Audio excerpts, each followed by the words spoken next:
Hey Narayan, how you doing? Hello.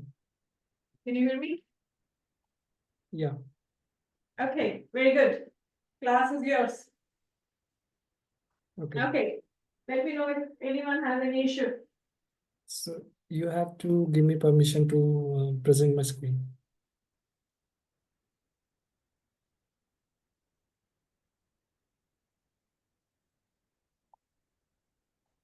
Okay. So guys, Narayan is wanted students to, I think, share screen. And it's the same Zoom call that everyone is on. It's a regular Zoom call of our class. Yeah.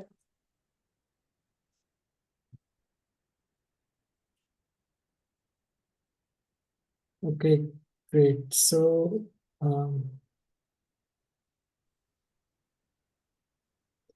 okay. So do you have Jupyter Notebook installed in your laptops?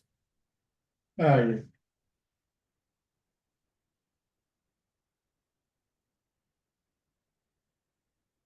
All of you?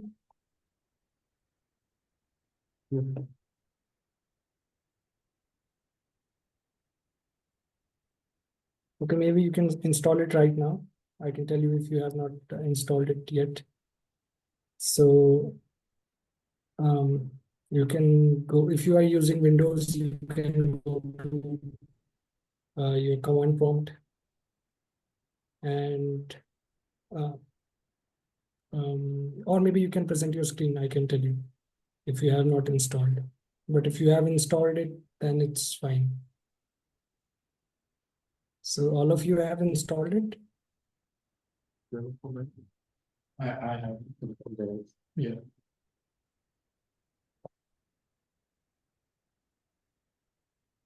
I can't hear you. Like,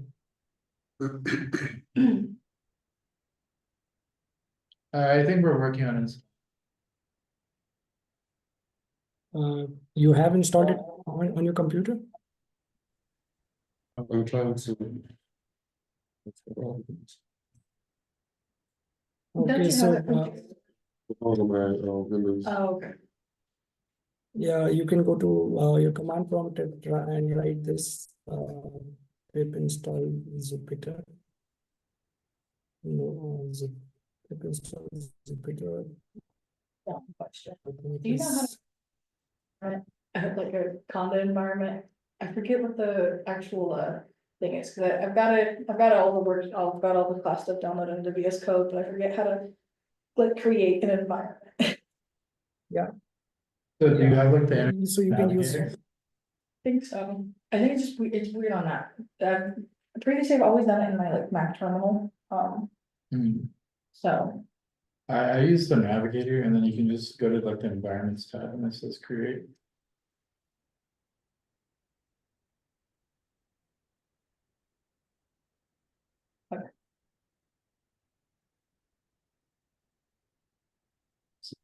you don't need to create a virtual environment. If you have notebook installed, then that's fine.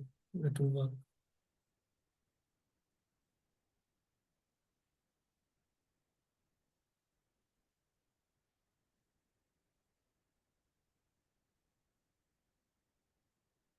Also, have you downloaded this folder, which is there in the Google Drive?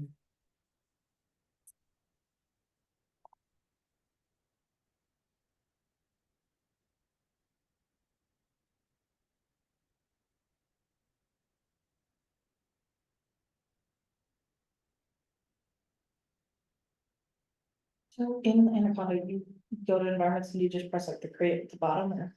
Yeah, and then I'll create the environment.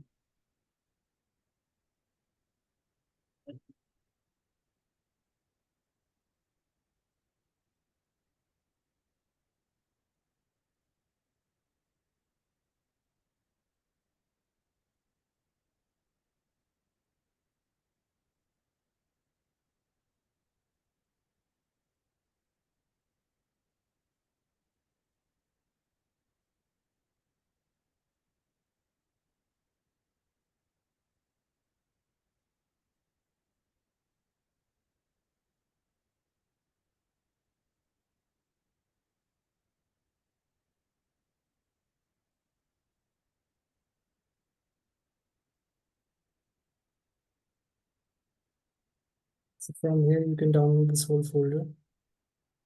I pasted the link here.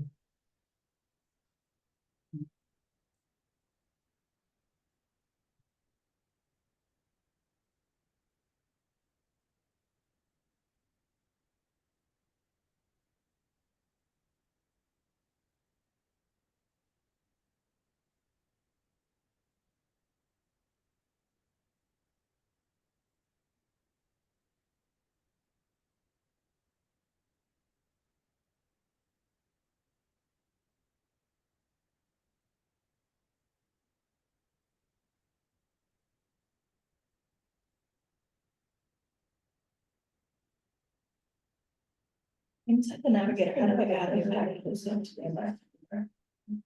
What's that? Like, how would I like import like PyTorch and stuff into the environment?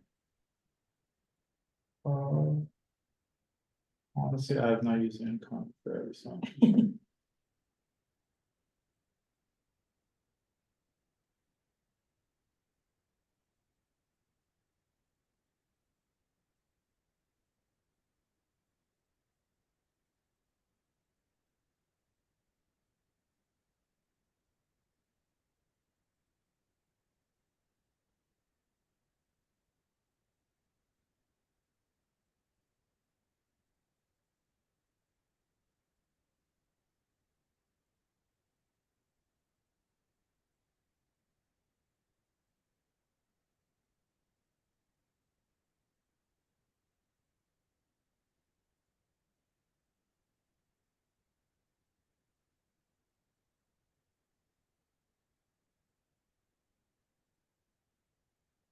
Oh, I figured it out.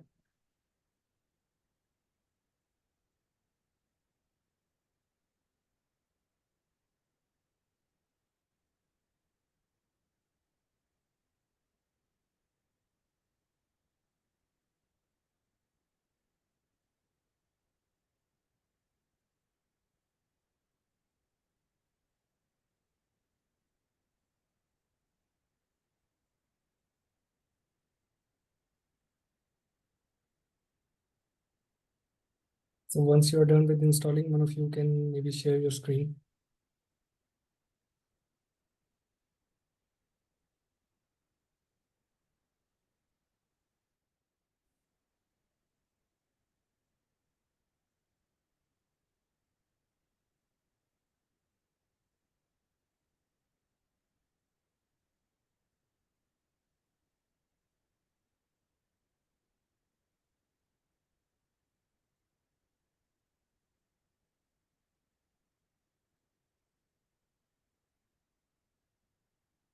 Actually, you don't need, okay. Are you installing Anaconda right now?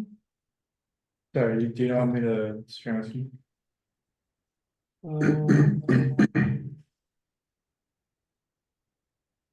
Yeah. So I can't see your screen now.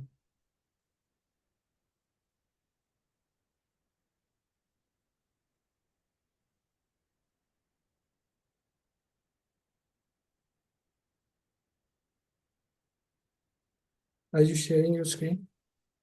No, no.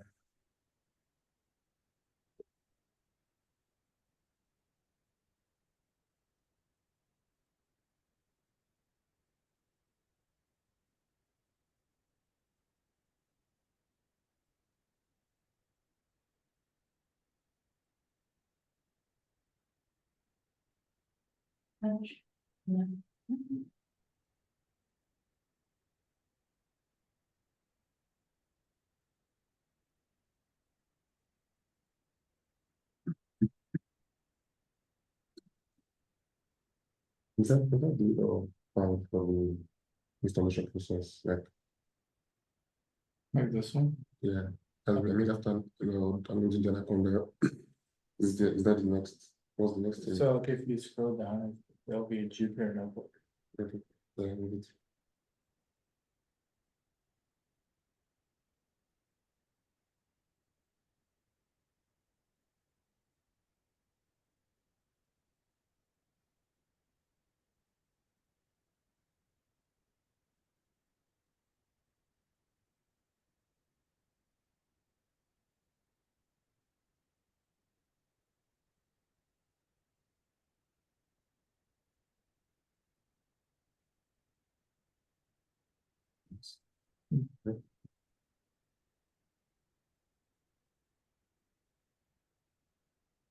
Okay, shall we start then? I think, well, let me just wait a minute, I just wanted to throw mine up there.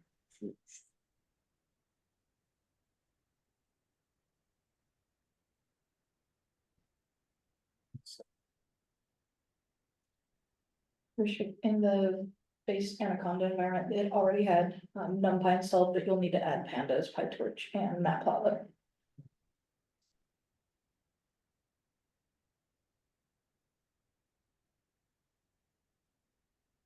So you should just be able to go to your terminal and do like slash conda activate, and then the name of whatever the environment you made is, and then. You know, pip install or install whatever the modules are that you want.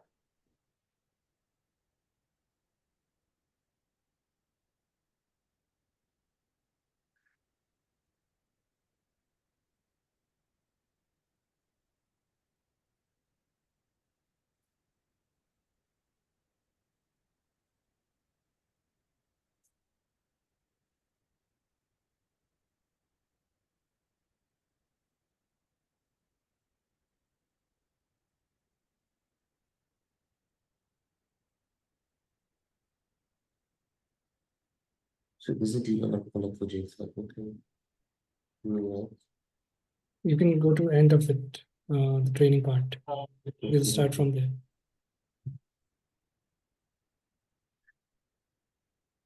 In the same notebook. Did you say like open from path? Yeah, from here, from here. Probably the other way. New, and then.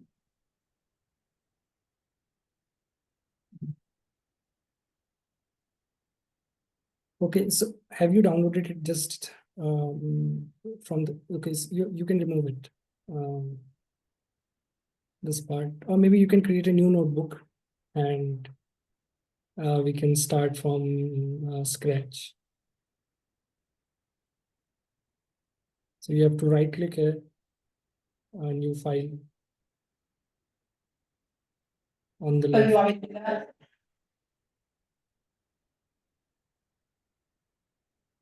yeah. So you can give it some name .ipynb.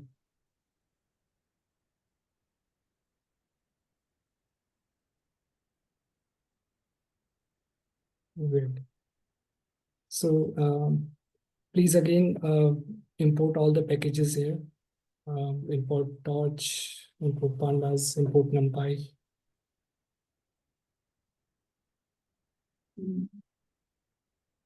NP. No, it's autocorrecting that. What is happening? What is it?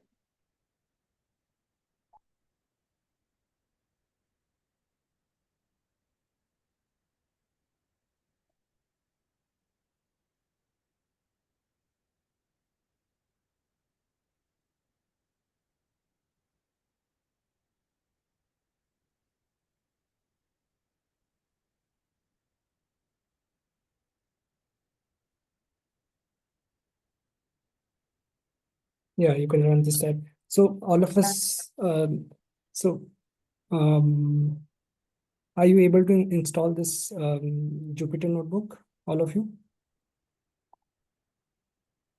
I can't hear you clearly. Yeah, Okay, okay. So please run it, this part first.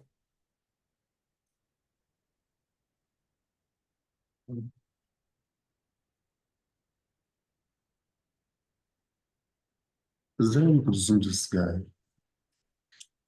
Great. So you can add a new code column down there. Okay, so last time I just little bit rushed through the training part, so we can start from the training. Okay, so if you see on your right, on your left hand side, there is a data folder, right? Yes, So can you go there? Then I think there's a folder missing here. is there? There should be a digit. Digit. Yeah, Yeah. yeah. So have you downloaded all the folders? Because this is missing. How they work. So I'm not sure why it didn't end up in there, so I'll just add it now. I think it is there on the Google Drive, so go there. Yeah, it is there. So can you download it again from the Google Drive, the data Yeah, I'm folder? working on it.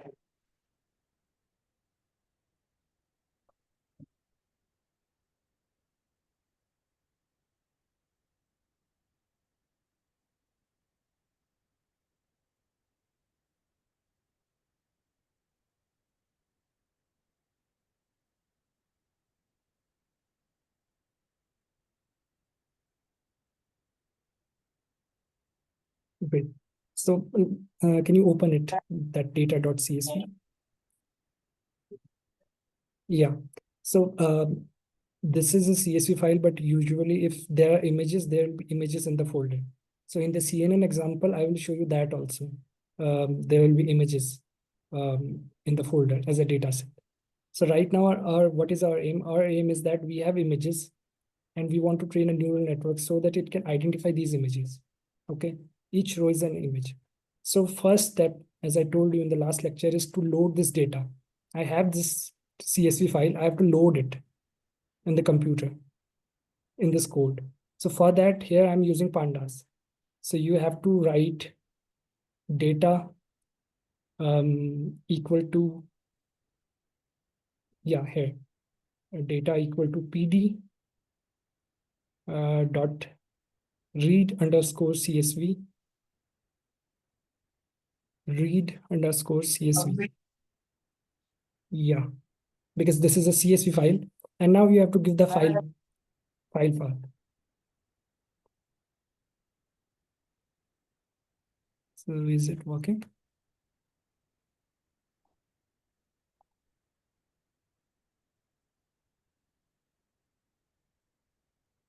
Data.csv. Now can you run it? Yeah. So yeah, path name is incorrect. I think you have to give it. No. You have to write as digit recognizer underscore data dot CSV.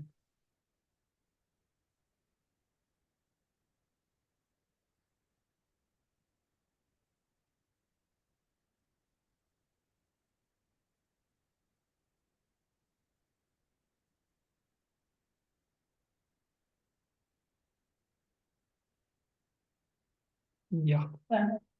Inside inside inverted commas.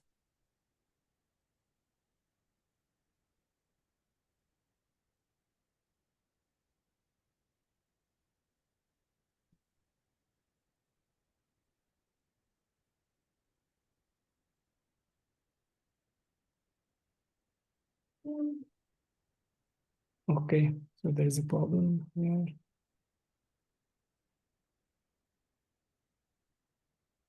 Can you click on this digit recognizer and copy the relative path on the left hand side? Copy relative path.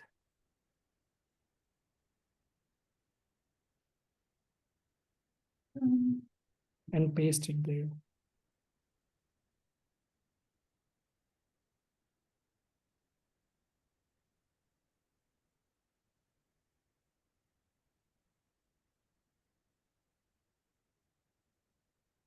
Yep, that worked. So now this data variable have everything, all the data. We have loaded it in the memory as a data variable. Now we would like to see what kind of data it is, right? So you can add a new code line and not here, new code line. Yeah. So you can, there is, so this thing is called data frame. So your data is loaded in the data frame. And if you want to see the first 5 lines or 10 lines of the data frame, there is a function called head. So you can write data dot head and brackets, two brackets.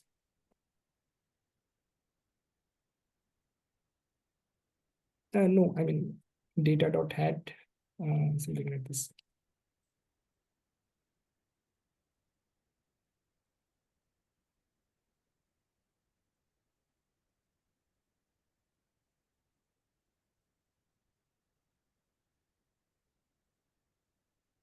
No, nothing inside that, just empty. Great. So now, can you remove this data.csv from here, from the right hand side? This opened CSV file. We have opened a CSV file.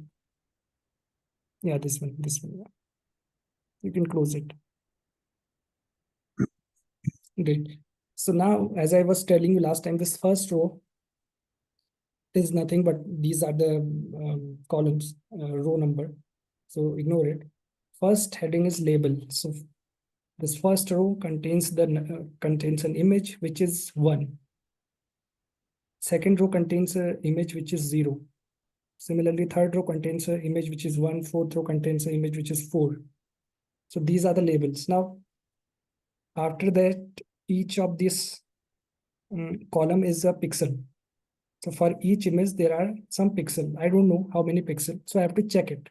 So for that, I will go to end of this image, or I can do data.info. Data.info, again close bracket. Yeah. So you can see it tells me there are 785 entries and there are 42,000 entries. So it means there are 42,000 rows, 785 columns, right? So now it means that let us remove one column, which is label. So how many columns are there? 784. It means there are 784 pixels. Okay. So 784 pixels are there. So now you will get an idea that that image is as I told you last time, it's a matrix, but these are flattened. So it means that there is a matrix which is flattened. Now, mostly or always, it is the case that it's a square matrix, right? So square matrix, that now you have to guess what would be the dimension of that matrix. It's easy. You have to just square root this 784. So if you square root it, this 784,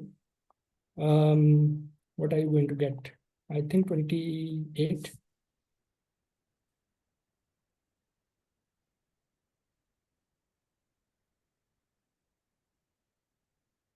Yeah. Yes, it's 28, right? So it means this image is 28 by 28. What does it means? It means that the height pixel, there are 28 pixel height and 28 pixel width. Okay, and it is flattened. So if you flatten a 2 by 2 matrix, there will be 4 elements. If you flatten a 4 by 4 matrix, there will be 16 elements. If you flatten 28 by 28 matrix, there will be 784 values. So this is what you have. What is here in this data field, right? So is that part clear?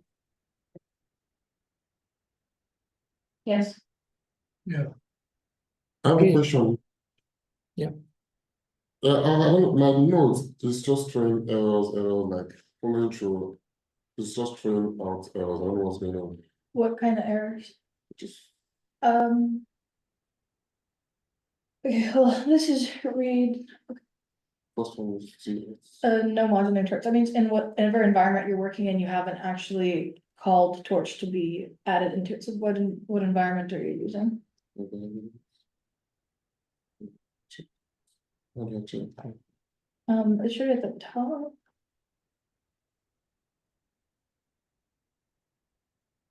Okay. Here, excuse me. Okay, so this is your environment that you're in right now.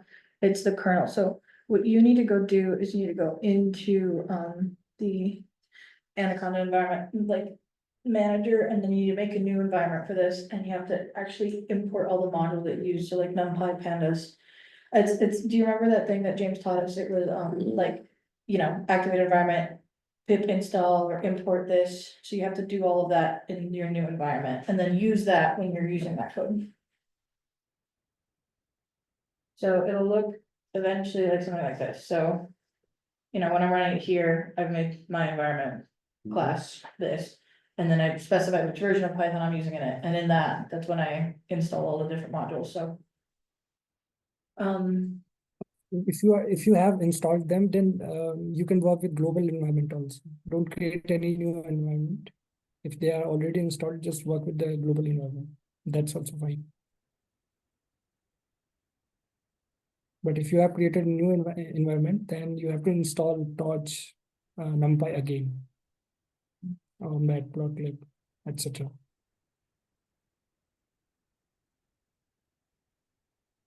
Okay.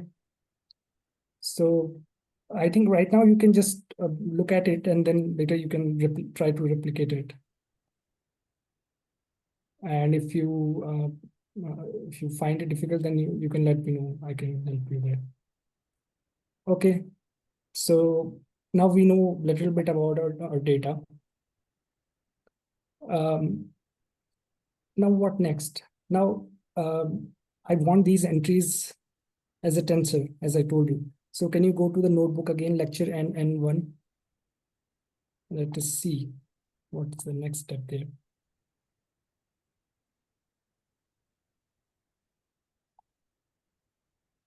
And the training part. Down there, scroll down. Scroll down, yeah, scroll down.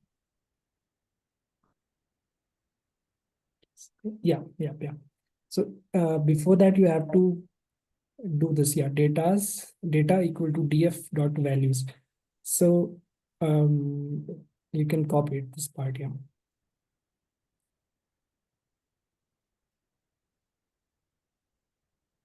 Yeah. So what here I'm doing is that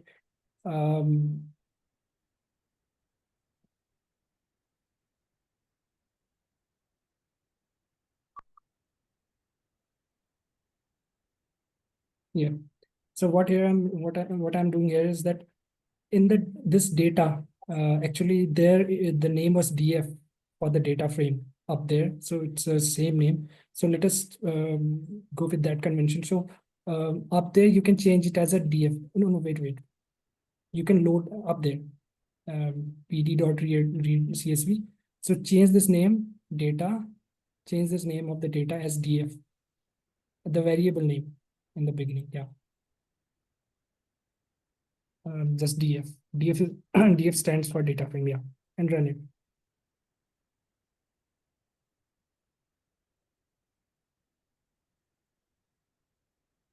Data frame, DATAFRAME, data frame.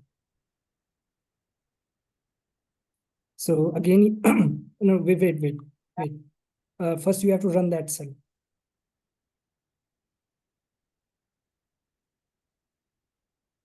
Now you have to change it down there also as a data. No, wait. All of this needs to be changed to df. df.head.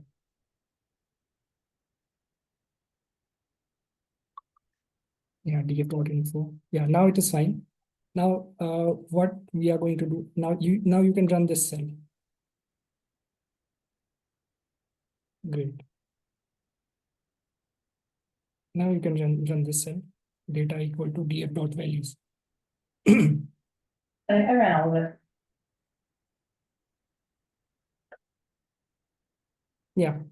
So now what we did, data frame is a special type of Excel kind of thing where there are column names, etc. But I've removed that all. I'm just interested in values because I know the first column is my labels and the rest of them are features, right? Features mean pixels in our use case. So now, as you can see what down there I've written, which you have copied, that, for example, if you have an array, two-dimensional array, it will have two things, rows and columns, right? So if you run it, okay, you have, this is already there. So I have selected all the rows plus 0th column. Okay, are you getting this point? So this yeah, here. So comma means, so in array, if you want to select a particular row and particular column, you can add a new code. I will tell you a new code block down there. So let's say up there, this is this is our data, and I want to select first row and first column. Okay, which means it should give me 1, right? So if you run it, yeah, 0, 0, you already know it. So if you run it, it should give me 1. Yeah. So comma separates row and columns. And if you want to have all the values of the row or column, you will put this column. So suppose you want 0th row, but all columns, yeah, this is what you get. Okay. Okay, that's clear. Now, let us select our features and the output. I told you the features will be denoted by X and the values will be, okay, if you want to give it name features, that's also fine. The convention is capital X, capital X. Okay, now you have to select from the data all the columns except first. So you have to select all the rows. No, all the rows, comma, column starting from first to the end. So which means 1 column. Yeah. Why 1? Because in the Python counting starts from 0, right? So what we are doing, we are selecting all the columns except first column, because first is for Y label.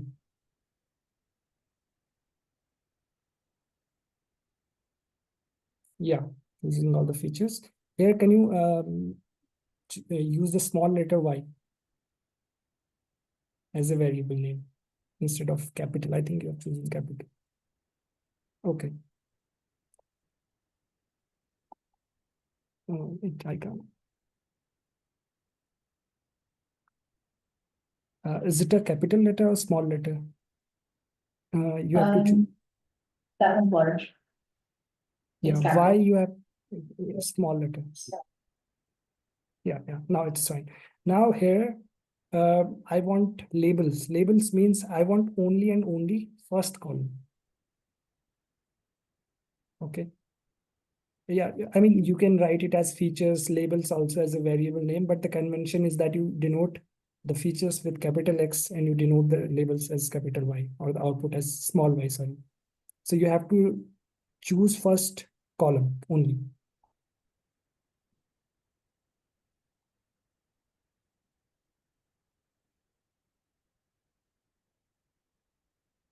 Is it correct?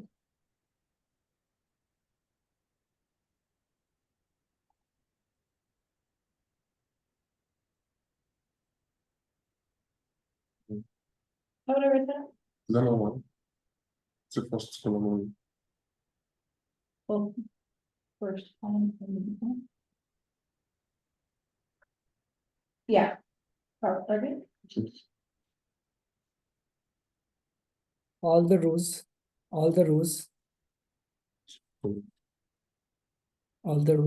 yeah, not 1 but 0.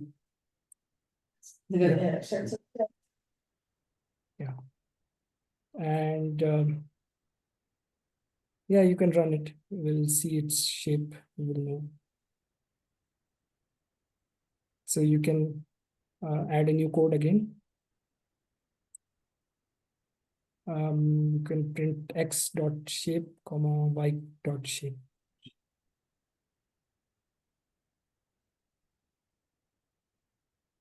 Now you have to use the capital X here.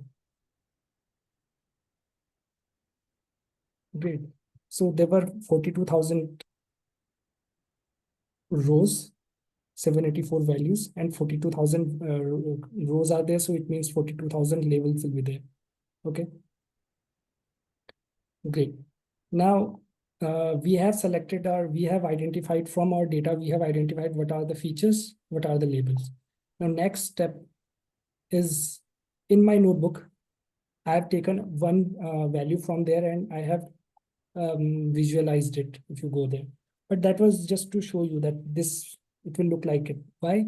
Because I have reshaped it again as 28 by 28, right? It was flattened. I have reshaped it again as a matrix and I plotted it. You can do it, but it's not necessary for model training. It was just for understanding. Now let us come to the data pre-processing, okay? So you can copy this part from sklearn.model selection. You can copy this part, whole part. Yeah. So if you know this library scikit-learn, I'm importing a model from there, which is train test split. So it takes a data set and it will give you training. It will separate the training data set and test data set, right? No module data sklearn. So you have to install it, scikit-learn. Pip install scikit-learn, I think.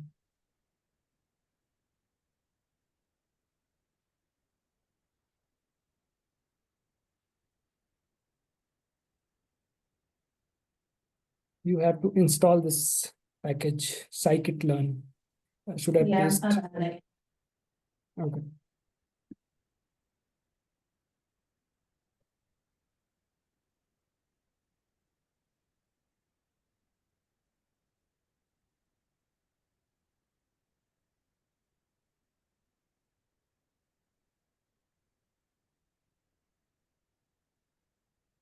So meanwhile, I can tell you what it does. So it takes X and Y.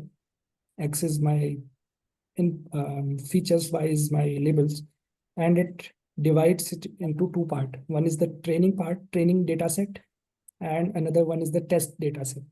And test size 0.2 tells me that 20% part, 20% of the data points will go for the training part, for testing part, and 80% will go for training.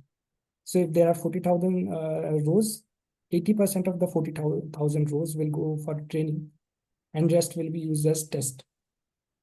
This random state one equal to 1 is there because it will do it randomly.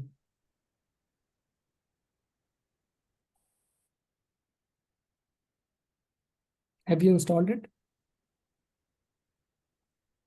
It's giving me an error. What's there? Metadata generation failed. I can't see the error. Can you show me the? I can Yeah, only see the scope. and,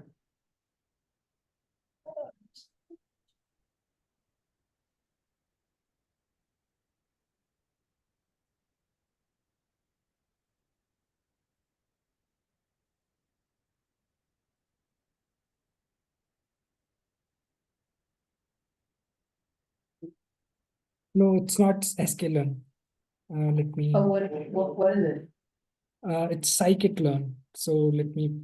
Are you installing using pip or conda? You I'm can just use doing pip the, also, right? yeah, Okay, so paste it. I have pasted it here on the chat.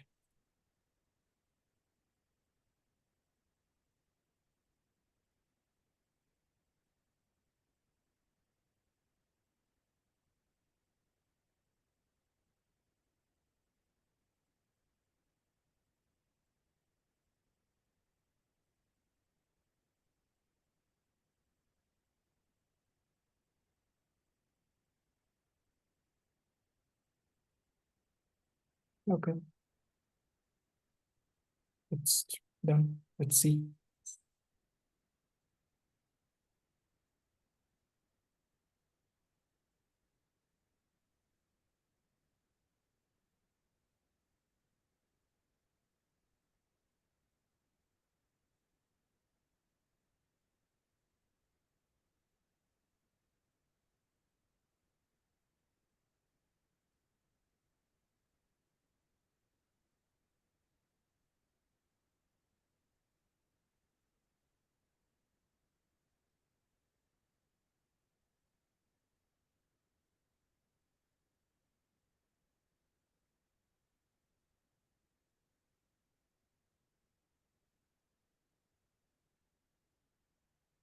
Just out of curiosity, how long does Hmm? something like this take you to run? Uh, I think it is loading it for first time. That's why it is taking time. Otherwise, it would be in few seconds, 1 or 2 seconds. Okay. Anyways, so now you know the purpose of this, right? We have separated the training and test set. Now, next part is that since I'm using PyTorch, I have to convert all of these as a tensor object. So again, can you go to the previous notebook and copy the code from there?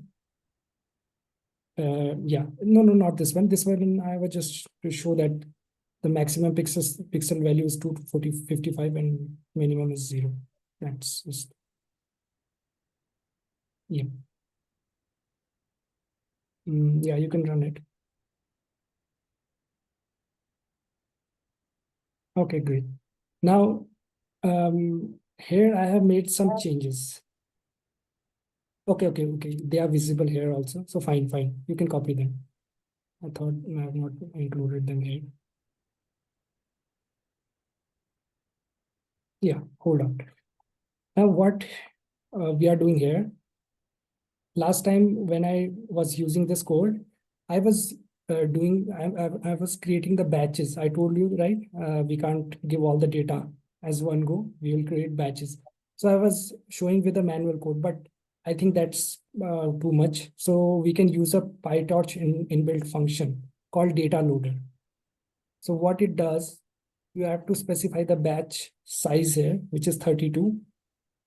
Let us take it as 64. Let us change it to 64. Up there. Yeah. Now what it will do, it will pass 64 data points in one forward pass. Okay. 64 data point in one pass. So it will randomly take 64 points from this train data set and pass it through the forward pass. So, and it will keep repeating it. Okay. Because we have written shuffle equal to true, it means it will shuffle the data point. So you can run it.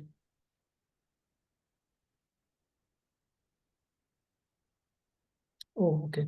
Wait, you have to import that. I think not imported that.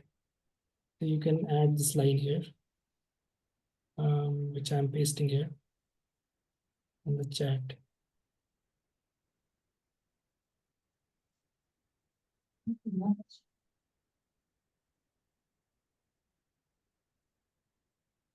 You have to import these from the torch. I have pasted on the Zoom chat.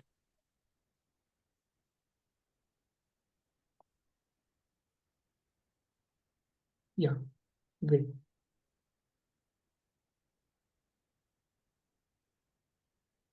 Okay, again we have a problem, and that the problem is that train features. There is no train features because we have a different name. So instead of train features, we have X train. So we replace it by X train in the function. Yeah, replace it by X train and Y train. Yeah.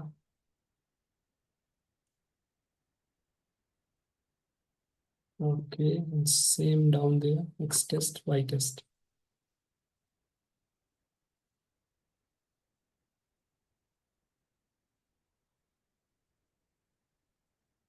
Yep, now it should work. Okay, now we have this object called train loader and test loader, and from here we will take the 64 data points and give it to forward pass. Okay, now our data processing part is done. This is ready to use for model training, but we don't have model, right? Let us build the model now. So let us build the model now.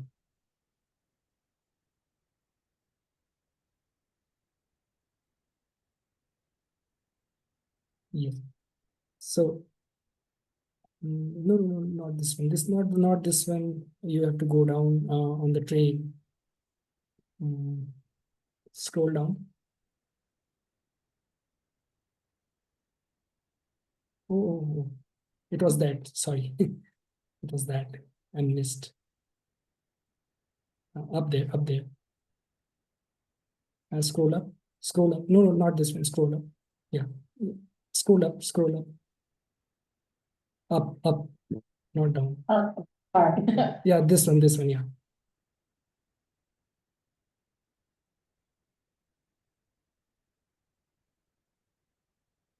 Okay. So I'm creating a model class. Right? You understood this part, or do I need to explain it again? I think you understood it, right? Mhm. So this is a model class. You can give it any name. MNIST, I have given, you can give it any other name. And I'm giving it a nn.module, which is already a class from the torch, so that I can use the features of this nn.module, right? Then as I told you that if whenever you define a class, you have to initialize few things. So def underscore init underscore, always we need to define. Then I'm giving it input size. So why it is 784? Can you tell me? That's how many pixels we have. Correct. That's the number of features we have. Then this hidden size, I have taken 64. This is an arbitrary number. There's nothing, no constraint behind it. I can choose is 188 also. And why output size is 10? Can you tell me that?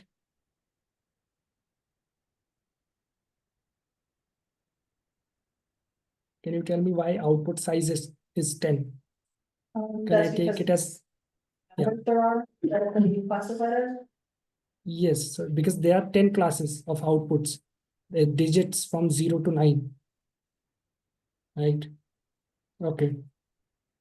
Then below that, I have written super init underscore init, underscore init. This is because I am initializing. So as I told you, this NN module is also a class.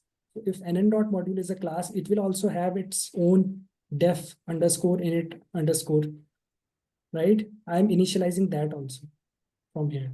So I'm initializing the parent class. So there the weights and bias, etc. are saved. I'm not explicitly initializing them here. If I call it, they're already initialized. Then this self.fc1 is first layer. Yeah, this is the first hidden layer. Then what do we do when the inputs are passed through the hidden layer? We define a ReLU function, right? Activation function. So write down there, I am defining an activation function ReLU. And in my slides, I mentioned that whenever there is a hidden layer, the activation which is mostly used is ReLU. And after that, I am defining a outer layer. So if it is confusing, maybe instead of FC2, you can write it as output layer, self.out, right? That will make more sense because it's output layer. Okay, 2 layer for binary classification, but here we have 10 layers, 10 output size. So 10 neurons, sorry. So for if it's a binary classification, you will take two neurons, but it's a multi-class classification. So here we are taking 10 neurons, right? Output size is 10. Okay, this is, we have initialized the layers. Now we will tell the model how to proceed. If I give you input, because model doesn't know that should I first act ReLU of, should I first act on the output layer or input layer, we know, but how does the model know? So we will give it the logic through the forward function. Okay, so we'll say given any x, you first pass it through self.fc1, right? Whatever we get, pass it through the ReLU. Whatever we get, then pass it through the output layer. And whatever we get from the output layer, return it. I hope you can see it from there in the forward function. First X go to the output, first hidden layer, then that output is passed to the ReLU, then that output is passed to the output layer, which is FC2, and I'm returning that. That's it. And if I run it, you have to run it, and you can see the model. we are ready. The model is ready. The data set is ready. Now let us do the training part. So you can again go to the notebook and we can copy the training group from there.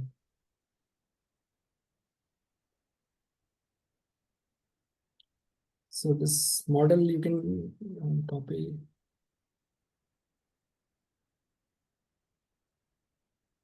Okay. You can copy the criteria. Criteria is for loss function. What kind of loss we want? This is a classification problem, so I have chosen cross entropy loss. Had it been regression, I would have chosen mean squared error or mean absolute error, that kind of thing. Okay, then these are the hyperparameters. Batch size makes no sense here because batch size I have already defined previously, right? When I'm loading the data loader, but number of epochs and yeah, here where we are loading the data loader, there I've already defined the batch size. But that is also a hyperparameter. You have to keep that in mind, that batch size is also a hyperparameter. Okay, so run it. Fine. Then yeah. Then this is optimizer. What does it do?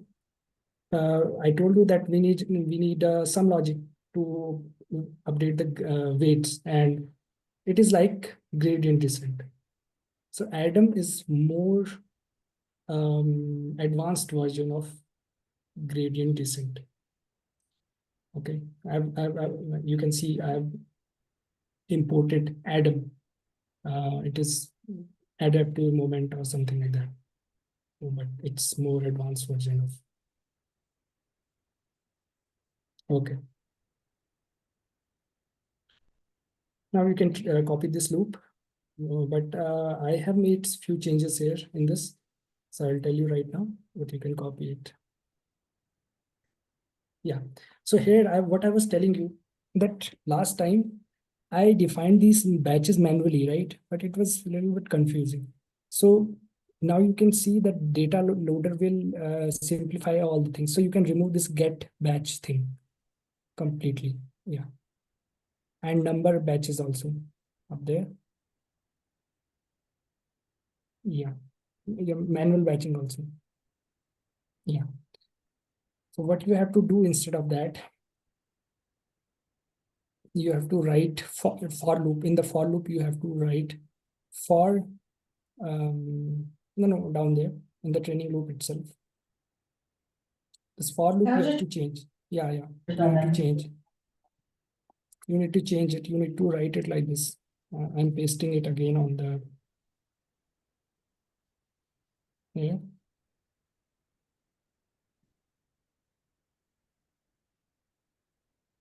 I pasted on this Zoom chat.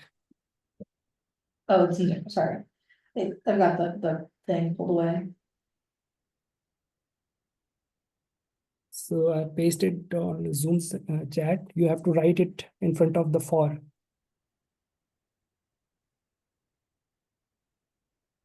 Yep. Now see here what I'm doing. I have wrapped it, this train loader, inside a function called enumerate. So enumerate, if you have any function, what does enumerate do? It will give you whatever inside train loader. Okay. Plus it will give you a counter kind of thing also. At 1, 2, 3, 4, right? If you run it on any other function, you will know. So I am getting inputs and labels from this train loader as well as batch index. Okay. Now this inputs will go to the model. I'm explaining you the for loop now. And as I told you, 64 data points will go in one go. So inputs will go to the output. I'm sorry. Inputs will go to the model. Model will generate outputs. Okay. Outputs will go to the loss and we will compute the loss, right?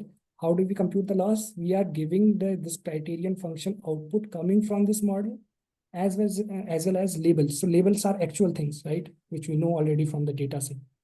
That we are telling the criteria that these are the actual labels. This is what our model have computed. So calculate the loss now. Got it?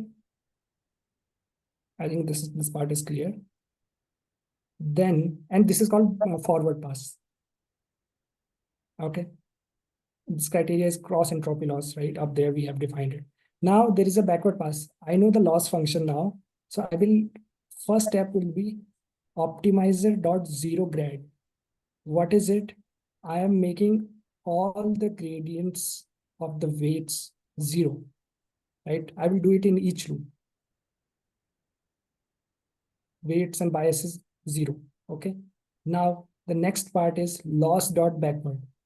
Here I am computing here I'm doing the backward, computing the gradients, okay?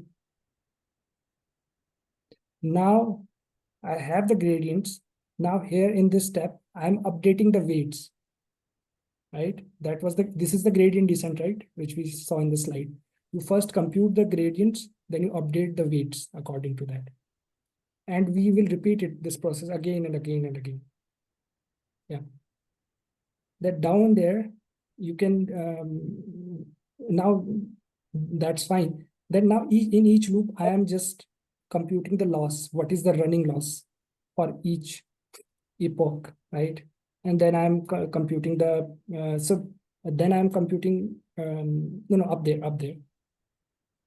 up there, yeah, here. So I'm computing the running loss. Running loss means what was the loss in this loop, and then after that, and then after that, okay?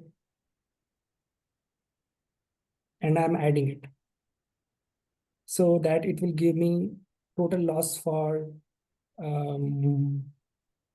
so let me explain it again. I told you what is an epoch, right? One epoch means all the data is passed, correct? There are two for loops. There are two for loops here if you look carefully. One is on epoch. So I'm giving 10 epochs means I will pass the total training data 10 times through the model, right? Now let's say I'm on the first epoch in the for loop. Then inside that for loop, there is one other for loop, which is the train loader, which means I'm passing 64, 64, 64, 64 until all the data is passed. So in each 64, there will be some loss, right? So I'm adding all those loss, 64, loss in first 64, loss in second 64, loss in third 64, and so on until all the data is passed. And then down there, I'm dividing it by the number of batches. So I get average loss for one epoch. And similarly, I will have this loss for 10 epochs, okay? But yeah, that's about the loss. Now then I'm also calculating the accuracy. Now this part I will tell you after this, but here we have to make some changes. Down there you can see there is an error num batches on the num batches, right? It is because previously I defined the number of batches, and now I have removed. So now we will write it instead of it len, L-E-N, length function, L-E-N. In the bracket you will give it train loader as a function, train loader. Okay, so what it is doing, it is taking the average loss. And then I'm calculating something called training accuracy also. Now you have to see the formula on your own on the internet. How is accuracy calculated? But I can tell you that number of correct predictions divided by total predictions. That's the accuracy. And there I'm exactly doing that up there. I'm taking the outputs, and then I'm taking the maximum probability, and that is my prediction. And if that prediction is correct, then I'm counting it, right? And dividing by the total prediction. So there are various metrics we will see in a project that you can choose accuracy, you can choose recall, precision, different kind of things. Okay, but that's fine. So you can run it now, and the training will start. So this is first epoch, the train loss So you can see the accuracy is increasing and loss is decreasing.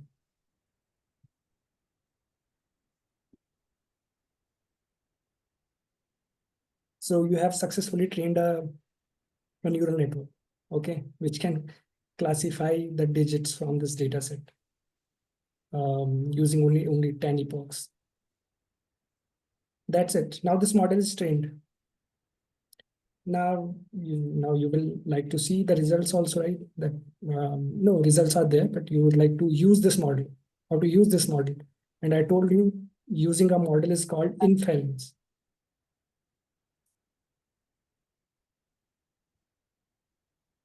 Getting the prediction out of it is called inference. So you have to go to the inference code down there.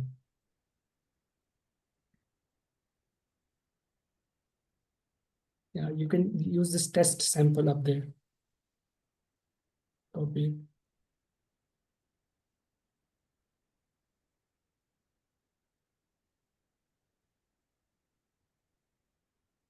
And then add a new code.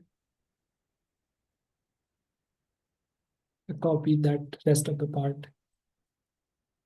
Yeah.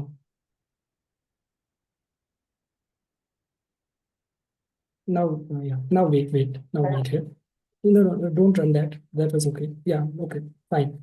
So you can choose any other sample also if you want. Instead of 155 up there, you can give it some random number, 75 or something. Okay, 24, fine. 243, fine. Okay, that number is 6, right? We know it, right? This is 6. Now we want that, we will give this test sample to the model which we have trained, and let us see whether it can identify it as a 6 or not. So you go to the previous notebook and yeah, copy this.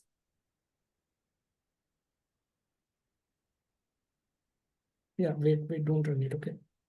So model.evaluation you have to add in the beginning so that it will disable some of the features which are used in training. Torch.nograd is very important. You have to be very careful whenever you do the inference. Torch.nograd means whatever operation you do below that, it will not change the weights.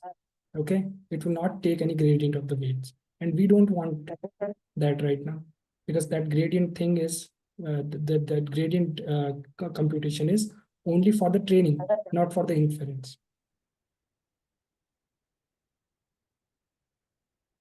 Yes.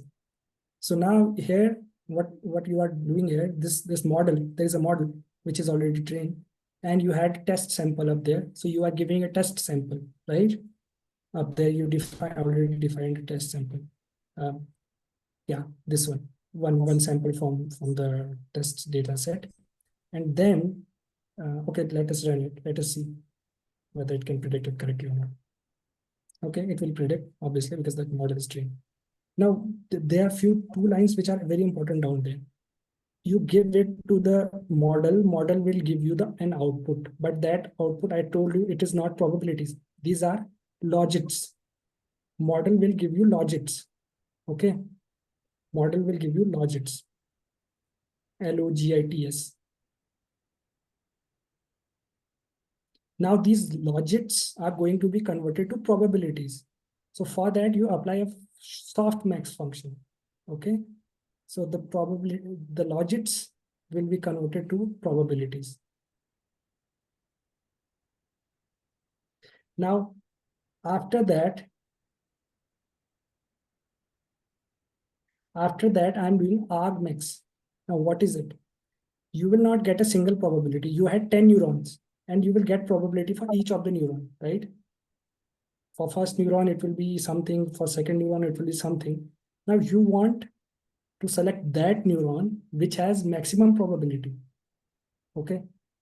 If the third neuron have maximum probability, it means it belongs to the third class or third number 3.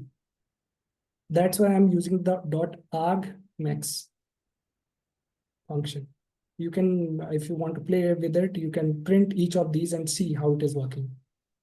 Print predicted, print probabilities, print image outputs, and you can see all these. That okay, how it selected all these. And that is it. This is the what you did right now, this will be followed in each machine learning training model. CNN, RNN, transformer, whatever. You will only change the models and the data, and rest of it will follow. So if you have any questions, you can ask. Otherwise, we can take a 5-minute breaks and then I will introduce you to the CNNs.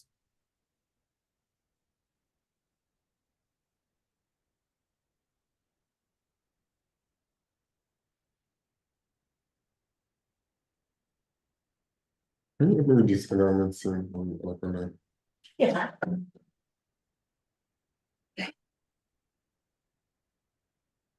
So we're gonna go to create, what name do you wanna give it? Okay, I think okay. Okay, okay. And so then you have this, I'm gonna open your terminal, and I'm going to activate your environment. Oh, you're good, oh, sorry. You're good.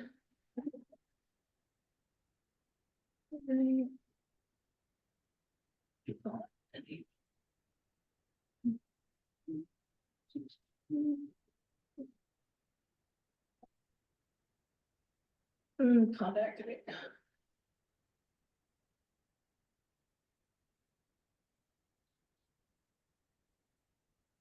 Okay, and now I'm in your environment instead of in your base and just in your computer. So now we're just gonna, here, this is gonna help me. I'm just gonna go there and download a whole bunch of stuff. Pip install. Okay. No, that's not how you spell that. Apparently that's something that exists, but I'm gonna pretend I didn't do that. I'm using pip install instead of con install because it's faster, but that's another thing you can do.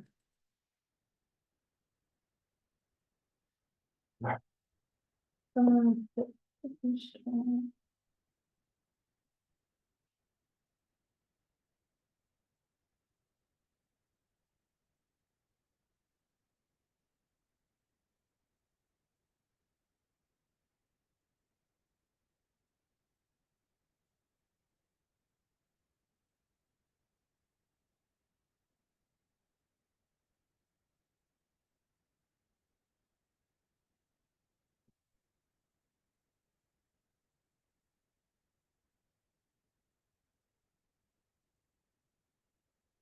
It asked me for permission, so I did. It just didn't like that I called it torch instead of PyTorch. Mhm. Okay, click. So as soon as it's. Was happy with that. Mm, PyTorch. Mm,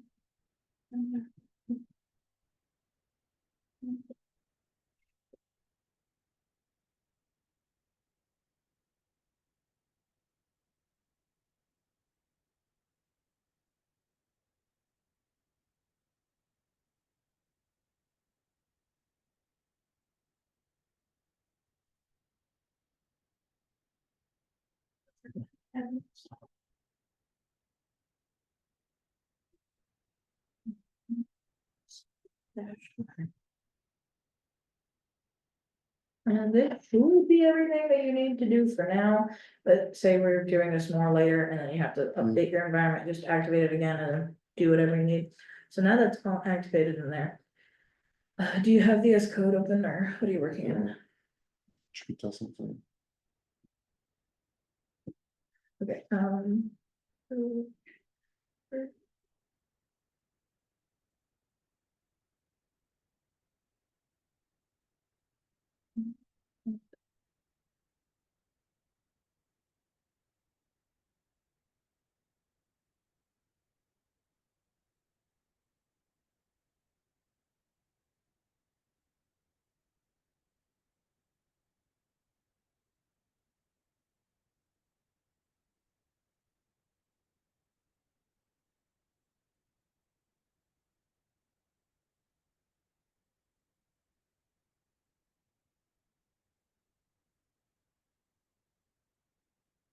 Did I just use this page? I put my name. sure.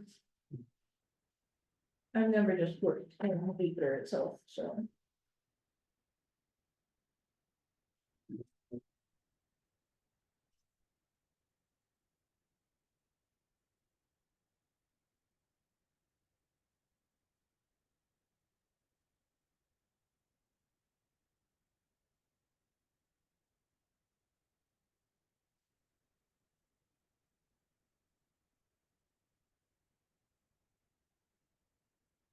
You have this installed, did you? On the computer, no.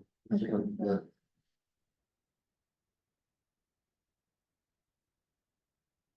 Where was the pager just on?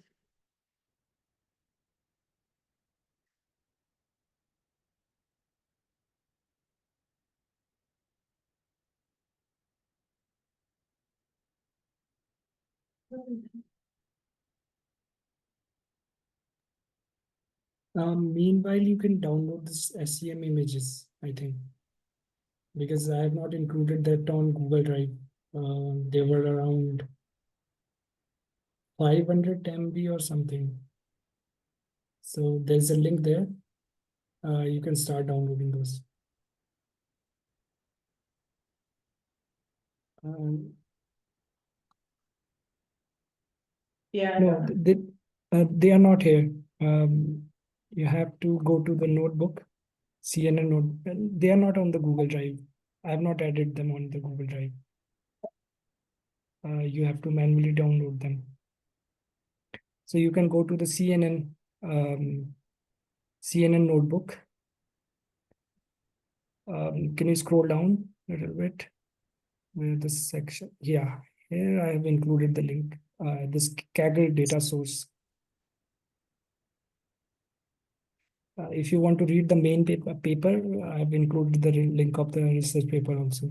So yeah, you have to download this.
You have to unzip it and create a new folder called filtered images.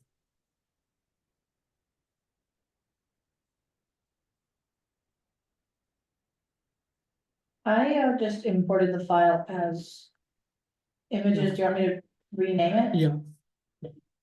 No, not this. No. Wait. So my point is, if you see, if you again go, yeah. So if you see the images on the notebook, some of these have 3,000 images and some of these have around 100 images. So the data set is kind of imbalanced. Okay. So for the simplicity, what I did, I have taken only 3 classes from here. Those 3 classes are nanowires, particles, and pattern surfaces. So I want you to move those 3 classes to a separate folder from here. Nanowires,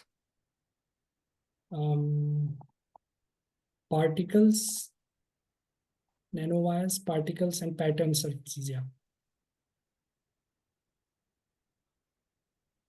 Wow, that's a good- Yeah. First, you have to create a new folder. Filtered images, you can name it.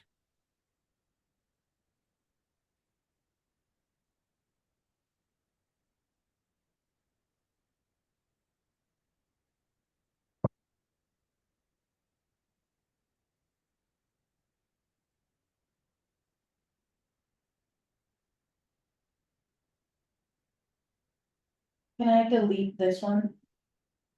Yeah.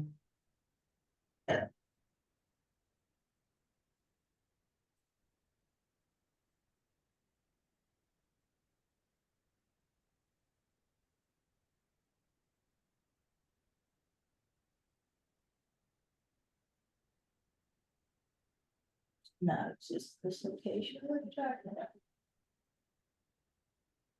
Give it some other name, filtered images one or something.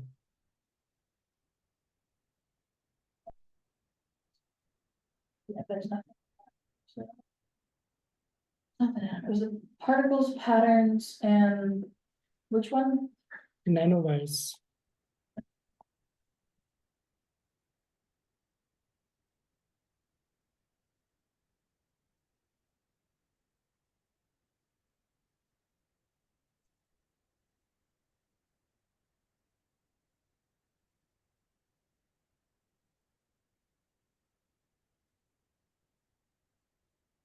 Yeah, now it's better. So now we can work with this when we'll run the code for CNN. Meanwhile, all of you can download it. If you want to know more about it, there is a paper, main paper, this one, you can read about it. So these are images. Last time what we saw, that was 28 by 28 pixels. This is 1024 by 728 pixels images in JPG, in JPG format, okay. And some of these are, this data is imbalanced. Imbalanced means when some of the classes have higher data points and some of the classes have lower data points. So for example, fibers have only 153 images. On the other hand, nanowires have 3000 images. So it's a problem. There are techniques to handle it, but for this, we are only taking 3 classes, but you can extend it to all of these with some techniques. And goal of the CNN would be to classify these. I will give an image to model. It should tell me whether this is a fiber, this is a not fibers, nanowire, particle, or pattern surface. What is it out of these 3? Okay. But before that, let me I have few slides for CNN. Let me introduce you CNN. Then we can do the hands-on. Okay. So let me present my screen.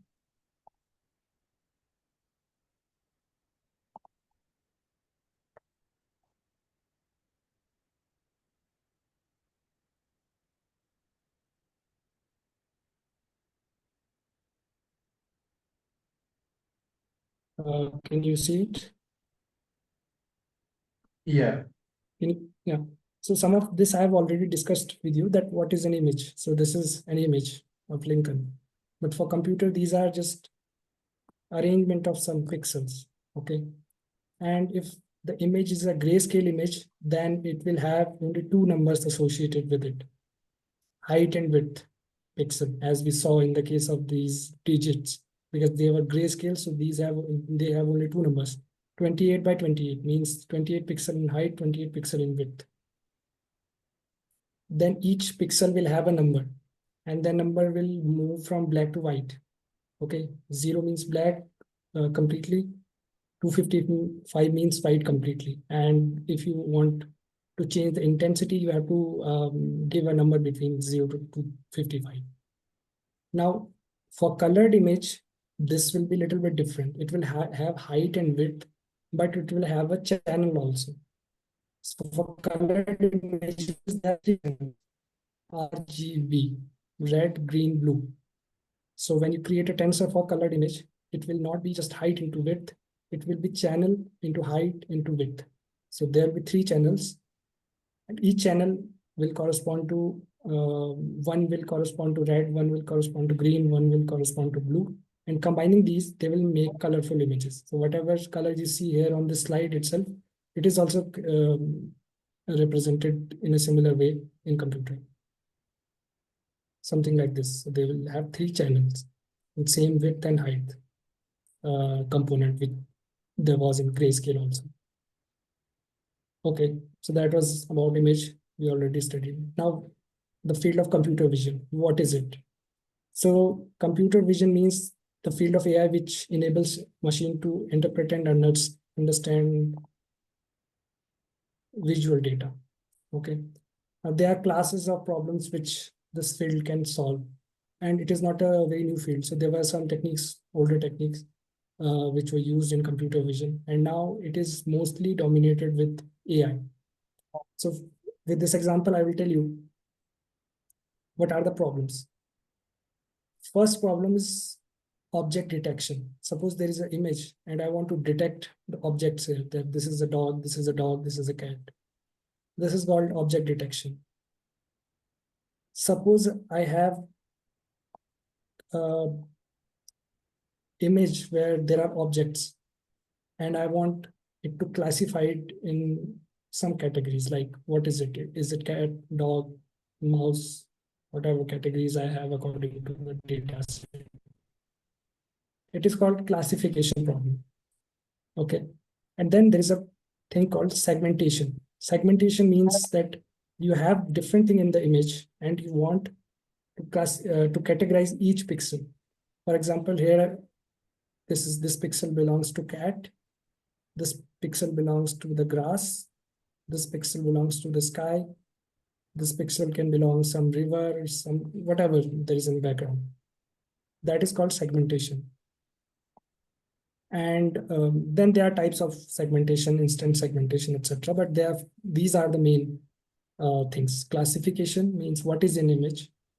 Detection means that you want to get the coordinates of the image. Where is the object?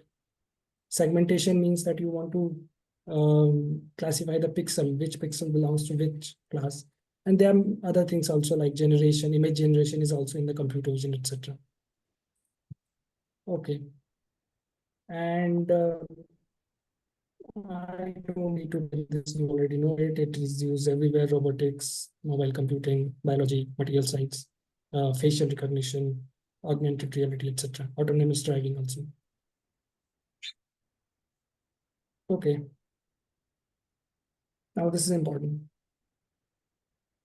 I told you just now that for a computer, an image is just a pixel, right? There are a collection of pixels. But how to extract meaning from that? What is it which makes a set of pixels of dogs different from the cats? Okay. Because for a computer, all these are just pixels and all these are just numbers. So what makes it different? That's the challenge of the computer vision, that we want to extract the high level features from these images to make sense of these images, which means that we are not going to rely just on pixels, but we are going to look for some features, high level features. That's how humans see the images. That's how we do it unconsciously. We don't even need to think about it, but that's how it happens. So for example, here I have this girl, this car, this house. How is it different, right? We don't even think. We just know these are three different things. But if we go deep, we will see, okay, there are some features: nose, eyes, mouth. These are features of humans. We license headlights. These are features of some vehicle. Doors, windows. These are features of house. So we have to detect some features which makes an image different from other image. Now we can handicraft these features manually also, which happened before this AI thing came, that we can give some features like check if there are eyes, check if there are hands. If they are, it might belong to humans. Otherwise, it can be something else. Or I mean, manually you can define features, but that is a very laborious task. You can't do it, and there are many problems. Scale variation is there. There can be background clutter. The image can be distorted. There can be different lightings. So it's a problematic. You can't do it manually.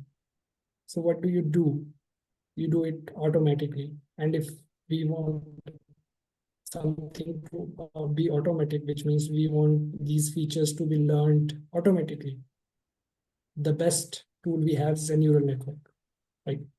So we use a neural network to identify those features and then classify the image to a particular class. So we want, if we give an image, we want that neural network should automatically identify the features, high level features and mid-level features and low-level features. And it should work. And it worked, if you see. We just solved this example. we gave it some images with pixels and it was able to correctly identify it, right? It was able to identify 2, this is 3, this is 7, whatever. It was working perfectly. But is it a foolproof solution? No, there is a problem. There is one more data set in the data folder, which is CIFAR data set. And if you use it, and if you train it on neural network, that it will fail completely. You can try it. And that is because this data set of numbers is very simple data set. And if we use advanced data set or where there are multiple features, it will fail. But that's not the only problem. There are multiple problems. That image thing was just 28 by 28. And in real life, have you seen any 28 by 28 image? No, it's just some noise. In actual, you will have an image which will have resolution at least 512 by 512, right? And 28 by 28, for 28 by 28, you needed 784 pixels. But if you have, let's say, 1000 by 1000 image, which is RGB, which means you have to multiply it by 3 also, then there will be around 3 million input neurons you will need, which means billions of weights. So this is computationally also inefficient. Number one problem. Number two problem, that we are just losing the spatial structure, which means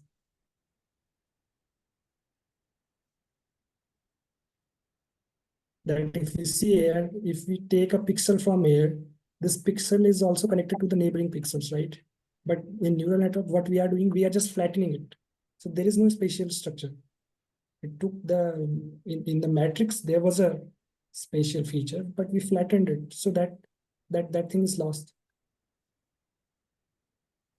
Then there are other problems like translation invariance, that if you shift that same 6 to little bit left or little bit right, it will not work. Pure neural network will not work.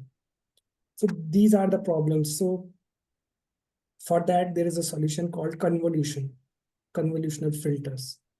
Okay. First, I'm going to tell you what are these filters, then we will see how do they work. So first, let us see what is a convolutional operation. So forget about CNN, forget about neural networks. Let's say you have a matrix, 3 by 3 matrix, and you have a filter. Filter is always something smaller in dimension than the original matrix. And here you want to do an operation. I'm calling it a convolutional operation. Okay. So how do you do it? You place it here, you multiply each element 1 by 1, which means you will multiply 0 by 2, 1 by 3, 3 by 4, 4 by 6, and add it, 19. Then you slide it. So it will have, then you will move it here. The same filter, you will move it here.